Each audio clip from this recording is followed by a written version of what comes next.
प्यारे भाइयों तथा बहनों, डोमिनिकन मीडिया मिशन द्वारा प्रसारित जीवन संदेश में आप सबों का स्वागत है।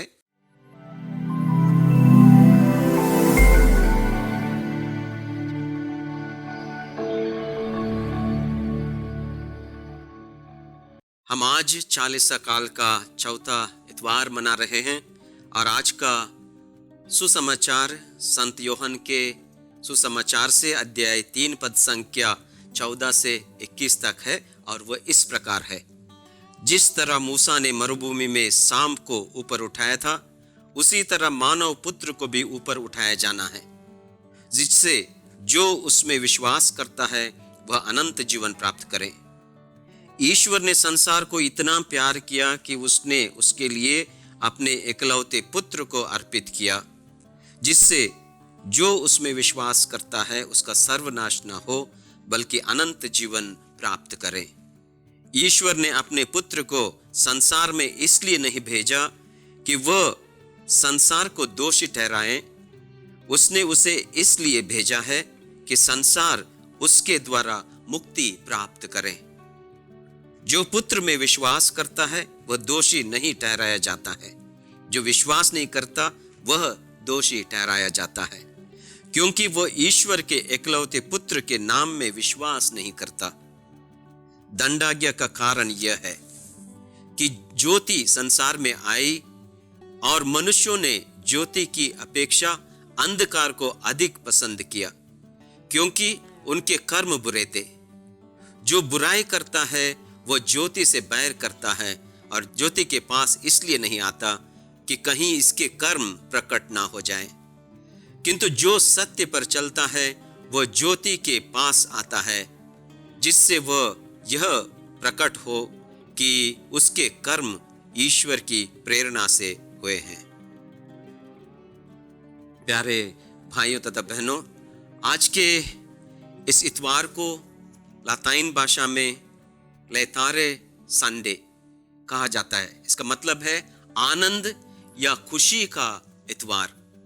40 काल के बीच में हम लोग ये खुशी का इतवार मनाते हैं, क्योंकि आज के जो पूजन पद्धति है, पूजन विधि है, वो इसी से शुरू हो जाती है, जहां नबी ईसायास के ग्रंथ से अध्याय 67 पद संख्या 10 का ये वाक्य वहां पर कहा गया है कि आनंद मनाओ यरूशलेम, प्रभु में आनंद मनाओ।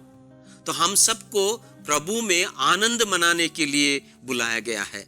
तो इस 40 काल में भी हम लोग इसलिए आनंद मनाते हैं कि हम आने वाले पास्का पर्व के इंतजार में है और पास्का पर्व हमें खुशियां लाती है। पास्का पर्व हम सबके लिए शांति लाती है। और आज के सुसमाचार के पाठ में हम लोगों ने पढ़ सुना कि निकोदेमस यीशु के पास जाते हैं और यीशु से जो शिक्षा मिलती है उसे वो ग्रहण करना चाहते हैं। तो इसलिए यीशु उसे पूरा शिक्षित कर देते हैं। और निकोदेमस आज के इस पूरे संत योहन के 3 अध्याय में पूरा निकोदेमस के बारे में ही बोला गया है। निकोदेमस एक शिक्षित व्यक्ति था और वो अपनी शिक्षा को लेकर ईश्वर का ज्ञान और अधिक रूप से लेना चाहता था। उसे समाज में एक प्रतिष्ठा थी, प्रतिष्ठित व्यक्ति था और सब उसे पहचानते थे, जानते थे, क्योंकि वो शिक्षित था। तो इसलिए वो ईश्वर के प्रभु यीशु के पास आने के लिए वो अंधकार में आना ज्यादा पसंद करता है। तो आज के सुसमाचार में हम देखते हैं कि लोग अंधकार को पसंद किए और ज्योति को पसंद नहीं किए, लेकिन यहाँ पर एक शिक्षित इंसान है जो अंधकार से ज्योति पसंद करता है। तो यीशु के पास वो आ जाता है और यीशु के पास आकर ईश्वर के बारे में और गहराई से ज्ञान लेना चाहता है। यीशु से अपने आध्यात्मिक जिंदगी के लिए सलाह लेना चाहता है कि मैं और अच्छी तरह से कैसे जी सकूं। तो निकोदेमस यीशु का एक अनजान शिष्य था। अनजाने में वो छुप कर आके यीशु से मिलता था, उनकी शिक्षा पसंद करता था, उनका अनुसरण करता था। तो इसलिए वो यीशु के पास फिर आता है। तो रात को आने का मतलब यही होगा कि सबसे पहले वो रात को इसलिए आता है ताकि वो दूसरों को दिख ना पाए और दूसरों को दिखने से उसकी जो समाज में प्रतिष्ठा है वो कुंठित ना हो जाए, कम ना हो जाए, तो इसलिए वो आ जाता है। लेकिन दूसरा जो अर्थ होगा कि यीशु ज्योति है और अंधकार से यीशु की तरफ आने का मतलब है कि अंधकार से ज्योति की तरफ आना है। तो अपनी जिंदगी में अपने पापों के द्वारा मेरी जिंदगी में अंधकार है, मेरे अज्ञान के द्वारा मेरी जिंदगी में अंधकार है, तो उसे मिटाने के लिए मुझे यीशु के पास जाना है। यही निकोदेमस आज हम सबको समझाते हैं। आप उस एमौस घटना को याद करिए जो यीशु के क्रूस मरण के उपरांत शिष्य एक साथ थे और उनमें से 2 शिष्य निराशा में भरकर वो उस यरूशलेम से उनके जो गांव की तरफ एमौस की तरफ जाते हैं। मतलब यीशु जो संसार की ज्योति है, जब तक उनके पास थे तब उनके जिंदगी में ज्योति थी, अब उनके जिंदगी में निराशा है, वो इसलिए लौटकर अंधकार में जाना पसंद करते हैं। लेकिन प्रभु यीशु उनके साथ चलकर उनके अज्ञान को मिटाते हुए उनके जिंदगी में पुनः ज्योति लाते हैं और पुनः उजाला लाते हैं। तो इसलिए वो ये लोग एमाउस पहुंचते पहुंचते शाम हो जाती है, अंधकार हो जाता है, तो यीशु को अनजाने में वो बुलाते हैं, अभी अंधकार हो चुका है, आइए आप भी हमारे साथ रहिए आज की रात को। तो यीशु उनके पास जाते हैं, रोटी तोड़ने में उनको ज्ञान मिलता है और वो यीशु को पहचान लेते हैं और ज्योति फिर से उनकी जिंदगी में आ जाती है। तो प्यारे भाइयों तथा बहनों, आज निकोदेमस के द्वारा हमें यही सबक मिलता है कि इंसान को अंधकार से ज्योति की तरफ जाने के लिए, अज्ञान से ज्ञान की ओर जाने के लिए, असत्य से सत्य की ओर जाने के लिए दोबारा पवित्र आत्मा में जन्म लेना जरूरी है। ये यीशु आज निकोदेमस को कहते हैं कि निकोदेमस को यही शिक्षा मिलती है कि इंसान को दोबारा जन्म लेना है। वो कैसे होगा?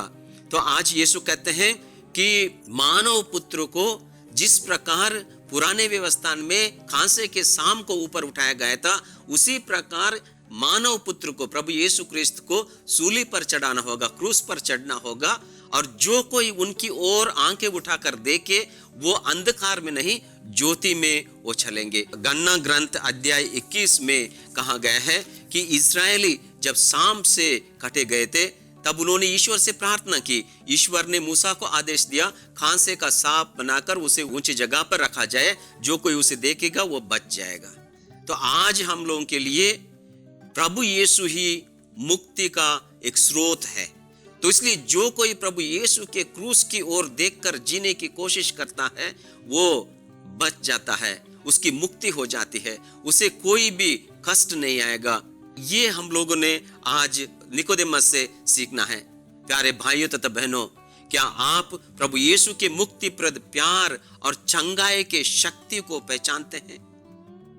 क्रूस पर से यीशु हमारे मुक्ति के लिए बेहद प्यार करते हैं। अपने हाथ क्रूस पर पसारे हुए हम सबका प्यार करते हैं। यीशु के प्यार को कोई सीमा नहीं है।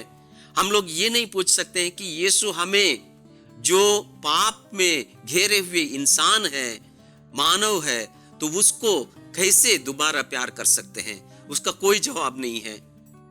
हम जो ईश्वर के प्रेम के काबिल नहीं है, तो ईश्वर हमसे कैसे प्यार कर सकते हैं? इसकी कोई जवाब नहीं है, क्योंकि ईश्वर ही प्रेम है। प्रेम करना ही ईश्वर का एक गुण है, सद्गुण है। तो ईश्वर प्रेम है, इसलिए हमसे प्यार करते हैं, और इसलिए नहीं कि हम पापी है या हम अच्छे इंसान हैं। तो ईश्वर प्रेम है, तो ईश्वर हमसे प्यार करते हैं।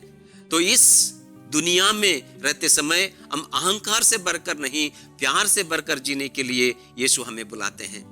तो प्यारे भाइयों तथा बहनों, आइए हम आज के इस मिस्सा बलिदान में प्रार्थना करें कि हम भी यीशु को पहचान सके, हमारे जीवन में जो अंधकार है उसे यीशु के ज्योति के प्रभाव से उसे मिटा सकें। यीशु के प्रेम को हम पहचान कर उसे अपनाने के लिए और आपस में उसे बांटने के लिए यीशु हमें कृपा प्रदान करे। आमीन।